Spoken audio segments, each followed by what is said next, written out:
It's very rare to have a good bloom in Death Valley. You always get flowers somewhere in Death Valley, almost every month of the year, but to have a big bloom like this, which we hope will become a super bloom, which is beyond all your expectations, those are quite rare, maybe once a decade or so.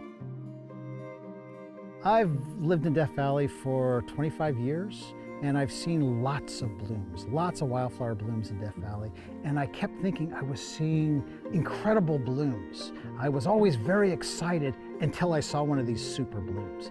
And then I suddenly realized there are so many seeds out there just waiting to sprout, just waiting to grow. I had no idea that there was that much out there. When you get the perfect conditions, the perfect storm, so to speak, those seeds can all sprout at once.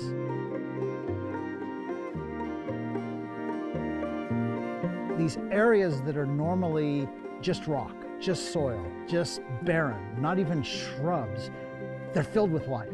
So Death Valley really does go from being a valley of death to being a valley of life. But that's so brief because it's not a permanent thing, it's just temporary. It's here for a moment, and then it fades.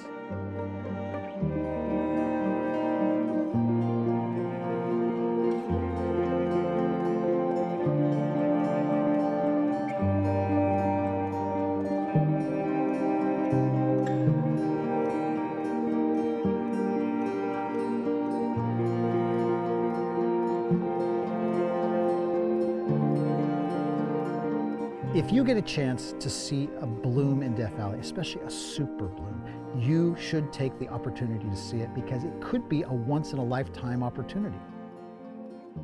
You have to have just the perfect conditions. You never know when it's going to happen, and you never know when you're going to have the time to go out there. So if it happens once a decade, are you going to be able to do that? So it's a privilege to be able to be here and see one of these blooms because very few people get to see it, and it is incredible.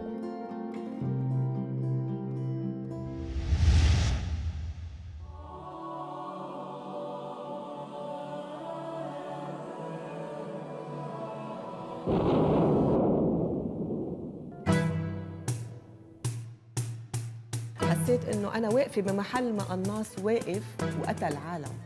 حس انا عم مثل الفانتوم. بس انه هاي بيروت، انه واحد يضل يحافظ قد ما بيقدر عن يلي جميل ببيروت. صبحك بونجور ستنا بيروت. الفيلم الوثائقي اللي اسمه بونجور بيروت بيحكي بالدرجة الأولى عن حكاية البيوت التراثية والقديمة ببيروت واللي للأسف عم بتزول، لأنه بالحقيقة ما في قانون يحمي هذه البيوت، في فقط تصنيف من قبل وزارة الثقافة، ولكن ما صدر قانون بعد أو تشريع عن مجلس النواب اللبناني للحفاظ على هالبيوت التراثية. لهالسبب عم بيتضاءل عددها. سنة ال95 كان في 1800 بيت مصنفين كبيوت تراثية، اليوم بقي منهم 280 بيت فقط.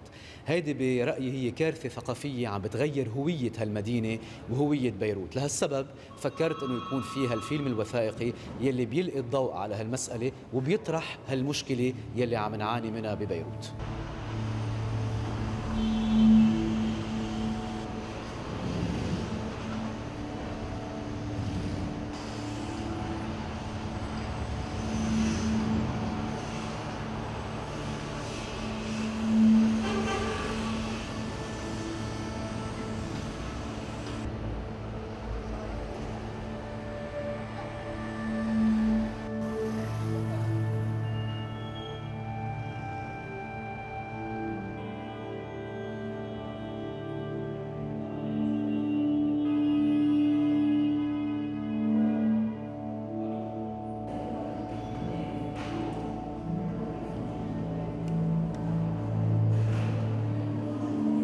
يرجع تاريخ بيروت ورجع تاريخ لبنان للعاصمة بيروت.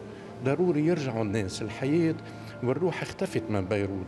أبنية جميلة وطرقات حلوة وتعمر بطريقة جميلة، بس باقي شيء ناقص. الناقص هو روح الناس، أنه ترجع تسكن بهالبيوت وهالحركة. هذا الشيء بنفتقده كتير.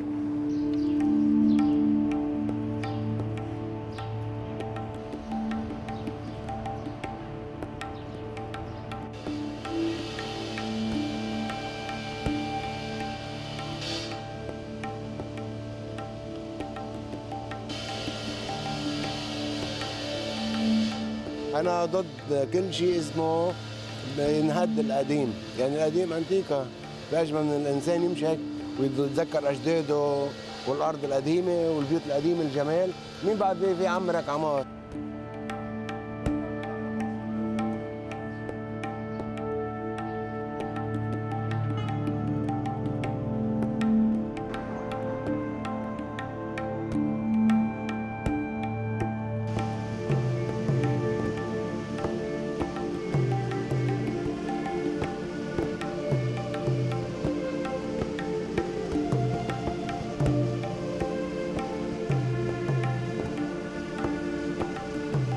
البيوت القديمة أكيد حلو نحافظ عليها، بس بنفس الوقت إذا عنا إسباس يطلعوا أكثر ناطحات سحاب، هيك العالم تستفيد شوي من الإسباس تبع السما، وبصير في محلات أكثر للعالم تشتري بالريل استيت.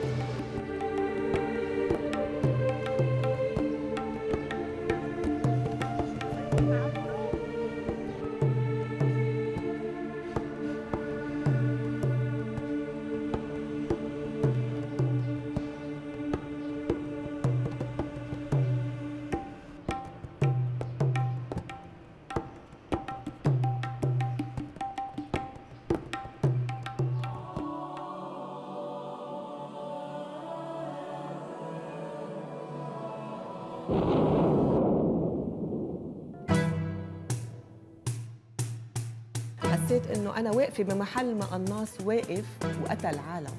حس انا عم مثل الفانتوم. بس انه هاي بيروت، انه واحد يضل يحافظ قد ما بيقدر عن يلي جميل ببيروت. صبحك بونجور ستنا بيروت.